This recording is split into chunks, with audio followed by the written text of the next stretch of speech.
Hello and welcome to the lecture series on automobile engineering. Today we'll discuss the general configuration of an automobile.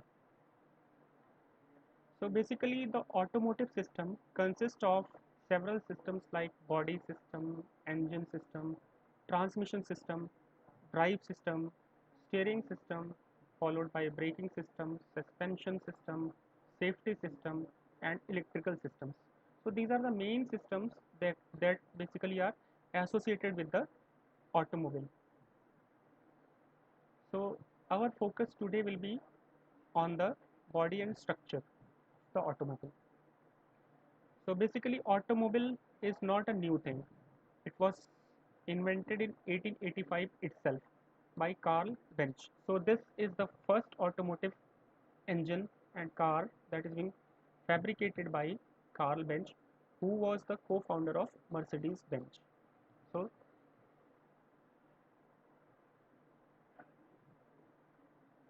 today we'll discuss the classification of the cars on the basis of various parameters like space. Okay, so based on the space, we can classify the cars as three box car, two box car, and one box car. Okay, these are basic three classification of the car that you'll generally see on the roads nowadays. So in case of three box cars, as seen from this figure, okay, this is a three box car. So that basically separated has a separated engine, has a cabin. Okay, this is occupant space and cargo or luggage space. So we can check from here, from this figure, that this seems to be a car like three box car. Okay, so this is the main feature. It has three boxes like structure. Here first box, second box, and third box. So in first box the engine space is provided, in second box the occupants are being seated, and in third box cargo or luggage space is given, right?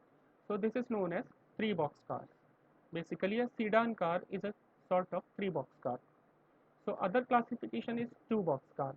Okay, so that has an integrated cabin or luggage room design. Okay, so here we can see that the engine space is different, and this these two occupant space as well as luggage space are being integrated together. Okay, so these are also used in some special purpose in Indian road conditions. And third classification is one box car. Okay, like Matador.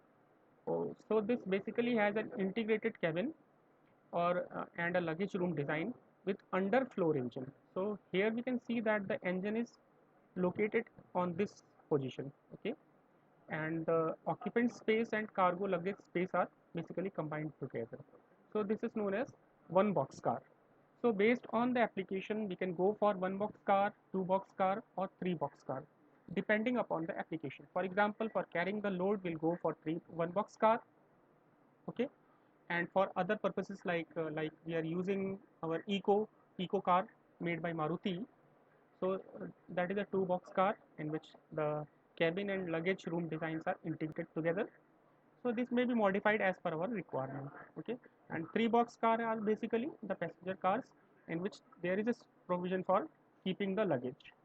Okay, so now on the basis of body styles we can classify the cars, as we can see from these images, as hatchback car, sedan or notchback car, pickup design, multi-purpose vehicle, sport utility vehicle. Okay, so we'll discuss one by one about these cars in coming slides. So here we can see that in case of hatchback, the cargo space or luggage space is very less. Okay, other part is sedan car in which this part C for keeping the luggage is more as compared to the hatchback design. In pickup design, there is more space for keeping the luggage or heavy weights are being carried by this particular car. Okay. In case of multi-purpose vehicle, this may be used for passengers as well as for carrying the load. So in that case, large hatchback with seating for 6 or more people facility is provided. Okay. And one more version, advanced version of this particular car is sports utility vehicle, also known as SUV. This SUV has a lot of features like it has a raised ground clearance, so that it can move on any terrain, and a four-wheel drive. So it will provide more torque while traveling on the road, and it may be able to travel in adverse road conditions. So based on body styles, we may also classify the cars as station wagon. So this is a station wagon, convertible car, and coupe car. So these three versions are basically used in Western countries. They are in frequent use, right? So we'll discuss the features of each car one by one. Like in hatchback design, what is happening? We can see that this consists of a passenger cabin that is coupled with a joint cargo space. Okay, so this passenger cabin is coupled with a joint cargo space. This is the cargo space, very small space, so we can carry very small amount of load. So this vehicle commonly has two row seats, okay, front row seat and back row seat. So this has two row seats and suitable for four passengers only. So this back door is referred to as the hatch. Okay, this back door is referred to as hatch of the car. So second classification was sedan car. In case of sedan car, the car has a separate passenger cabin and a cargo space. So we can see there, you can clearly see from here, the passenger cabin is different, and the cargo space that is known as boot is different. Okay. So this may be divided into three compartments. First compartment for engine, second compartment for passengers, and third compartment for carrying the luggage. So this sedan car is a passenger car with two rows of seats. Okay, so front row and back row. There are two rows of seats for passengers. So next version was convertible car. So it is known as convertible car because we can see that the roof can be fitted over here if desired. Okay, so it looks like a sporty nature in its design. So this is basically used in Western countries. So the roof is retractable. We can retract the roof, or if we want, we can fit it again. Okay. So this is made of metal or fabric to minimize its weight. Okay. So now about station wagon, that is also an advanced version of the car. Okay. This is also known as estate car. It has an extended boot area. So here we can see that the boot area is extended, but the unique feature is that the passenger sitting at the back can access this particular space for that is being meant for carrying the load. So he can access that space. So he can put his luggage at this location and can retract it back. Okay. So this is also used in Western countries. So coupe version is also a sporty sort of design of the car. Okay. So it is the best seating capacity for only two people. So it is more luxurious as compared to carrying a load. It is not meant for carrying the load. Okay. So this is also popular in Western countries. So this is a luxurious car and is costly in nature. We'll see the price band of all these cars. So next version is pickup. So this is developed by Toyota. Okay, and many more companies are designing this sort of car. So the basic purpose of this car is to carry heavy loads. Okay, so we can see that at the this behind this particular cabin space, the upper compartment is left open to the atmosphere. So the cargo area is separated from the passenger cabin and used for carrying or pulling heavy loads. This may be used for carrying as well as pulling the heavy loads, right? So pickup has an open top rear cargo area. This may be covered if desired. Okay, and people used to fit some more spaces over here or compartments over here as per their requirement. They can modify it like it is done in case of trucks. Okay, so it has only one row of seat. So the main purpose is to carry the heavy load, not to carry the passengers. Okay. Next version is the multi-purpose vehicle (MPV). This is also known as multi-utility vehicle. Okay, this version is also known as multi-utility vehicle. So what is the specialty in this vehicle? So they are basically designed for maximum interior room. So they are very comfortable in sitting. The passengers can sit here comfortably. So these MPVs are taller than the sedans or hatchbacks. So these are more taller as compared to other cars. Okay. So here The seats are also fitted at the back end, so passengers can sit over here. So we may treat as a car which carries more passengers, okay, as compared to carrying of loads. Okay. Then comes the sports utility vehicle SUV. So this is very popular version. Okay, this has unique feature of having a high ground clearance along with high torque producing capacity. So for producing higher torque to run on any terrain, this may be a flat terrain or maybe a disturbed terrain having a lot of obstructions in movement, okay, or rough terrain, rather we can say rough terrain. Okay, in that case it is capable of moving because it is having a high ground clearance along with high torque or power.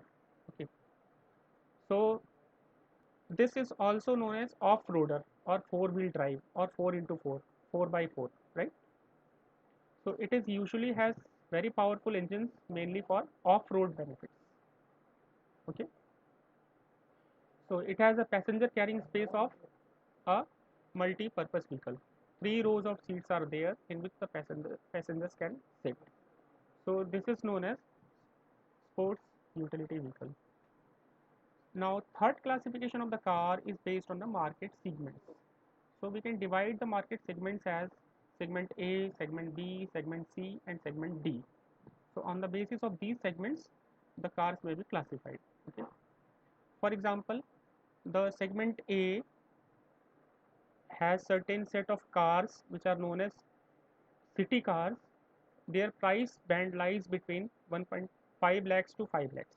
Okay, so these are some of the commonly used cars which are known as city cars.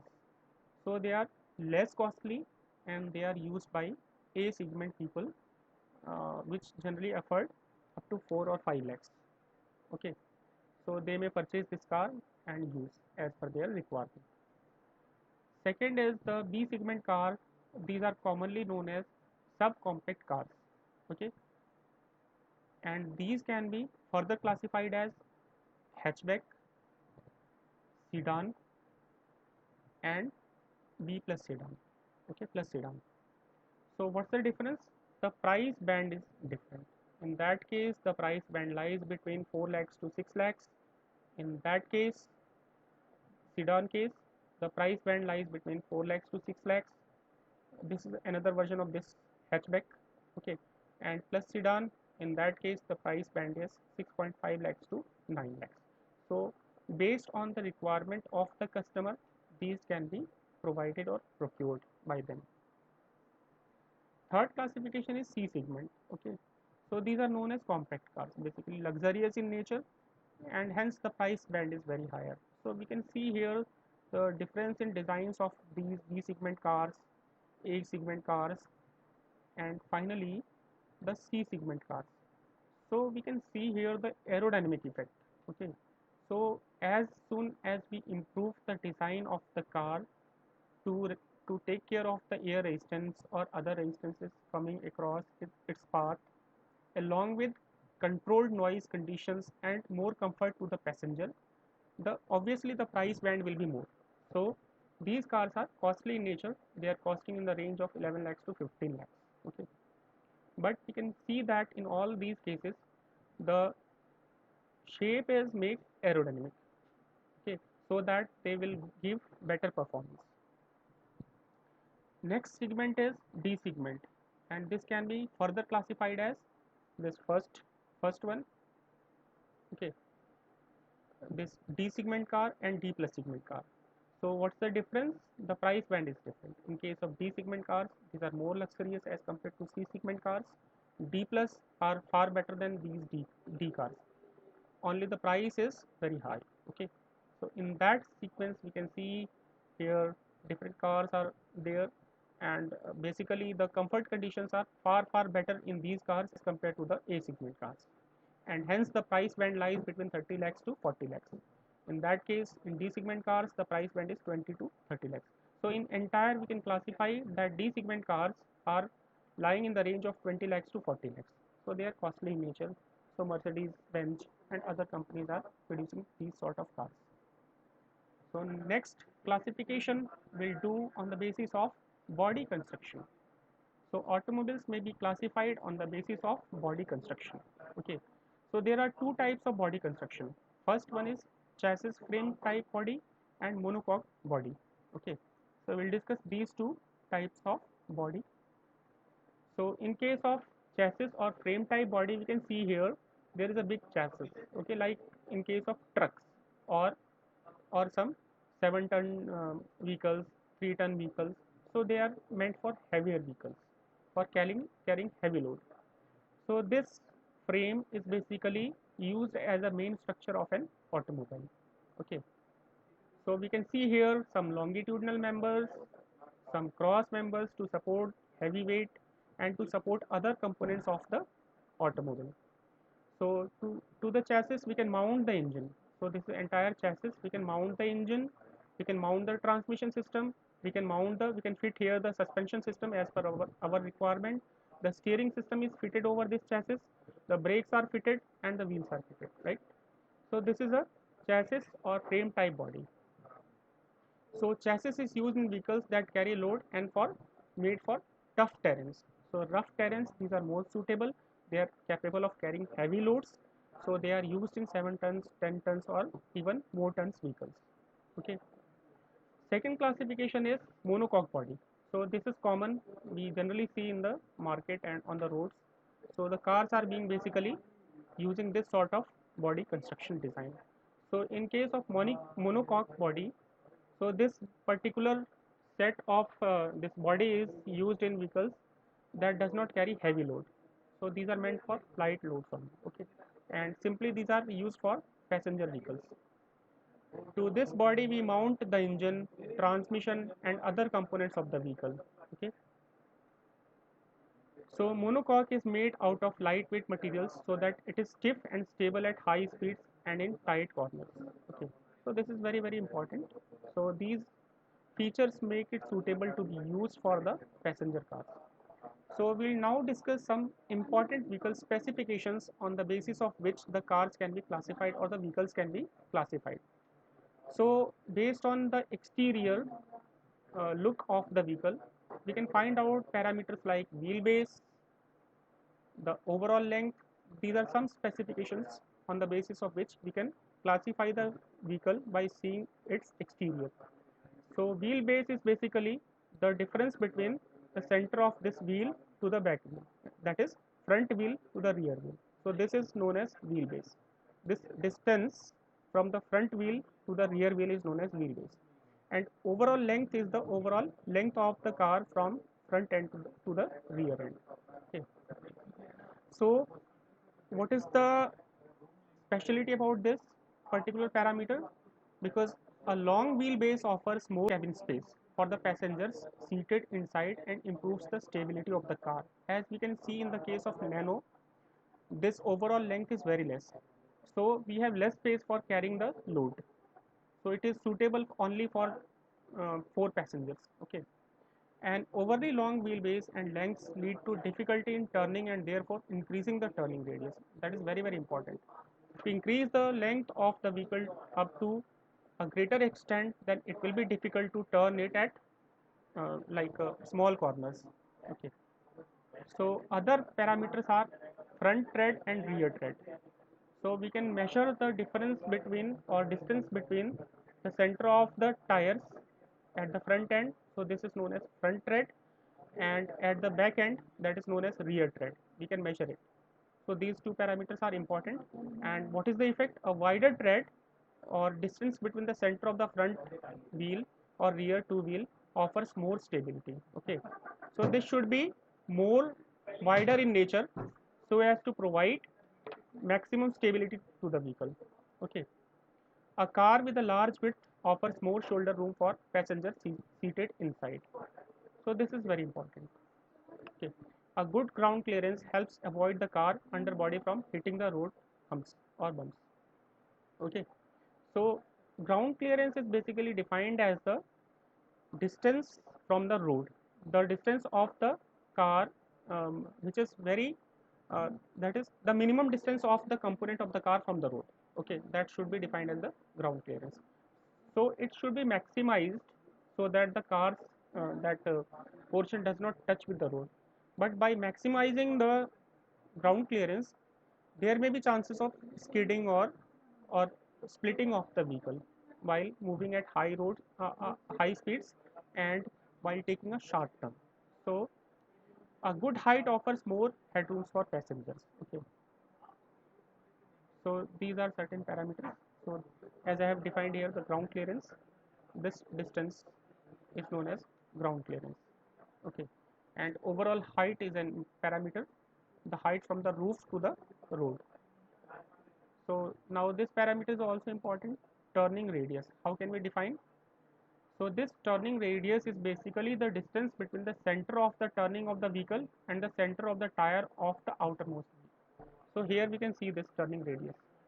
Okay, this is the outermost wheel. This car is turning in this direction. So this is the instantaneous center of rotation about which the entire vehicle will be moving. So this you have studied in kinematics of machines. So we can draw here a line, center line, and wherever it intersects with the line of axis of this particular tire, okay, then this intersection point is known as center of turning circle or instantaneous center. So this turning radius is basically the distance between the center of the turning of the vehicle and the center of the tire of the outermost wheel. So a lesser turning radius means a car needs a lesser space to turn, which is good for city driving. So the sedan cars will take more space for turning. So this lesser turning radius will be beneficial to turn the vehicle in a small space. So now angle of approach, departure and front rear overhang. So here we can see that this angle, this is a road condition, road, and this angle is known as angle of approach. Okay, and this angle is known as angle of departure. On the front side it is called as approach, on the rear side it is called as departure. This is important for off-roading as the vehicle clears obstacles easily. Okay, entry and exit of the vehicles is easy in tough terrains. So this is important. Okay, so if this angle is less, then it will be difficult to climb it in rough terrains. Okay. So now the last part is we'll discuss about the vehicle weights. So there are two sorts of vehicle weights, the gross vehicle weight and the curb vehicle weight. Okay, these are two parameters that are very important, gross vehicle weight and curb weight. So what is gross weight? Basically this gross weight consists of weight of the vehicle, weight of the fuel, vehicle fluids like oil, coolant, passengers and cargo. So this gross part consists of all these parameters. Passengers and cargo are also included. Okay, we can see from here vehicle of weight of the vehicle itself, this all oil, fluids, coolants, etc., passengers and cargo. But in case of curb weight, we consider only the weight of the vehicle, the fuel, that coolant or oil only. Okay, so this is the difference between gross vehicle weight and curb weight. Now, as I have told, aerodynamics is very important. So what is the effect? Aerodynamics is the study of designing the car in such a way so that it faces minimum air resistance and can cut through air easily. So even we can see this effect in uh, segment A cars also, because the company tries to make it aerodynamically perfect so that the coefficient of drag can be minimized. Okay, so this air resistance may create obstruction to the movement of the vehicle and may reduce the speed of the vehicle and may affect the power output of the vehicle. Okay, so it is measured in a unit known as CD, that is known as coefficient of discharge. So what is the benefit of creating this aerodynamic effect is this offers less wind resistance, vibrations are less, cuts through air easily, accelerates faster, less wind noise, and obviously this helps to achieve very good fuel efficiency. So this is all about today's lecture about the basic configuration, basic designs of the cars, and about the various specifications that are commonly encountered while discussing about the cars. Okay, thank you so much, and in next lecture we'll proceed with the general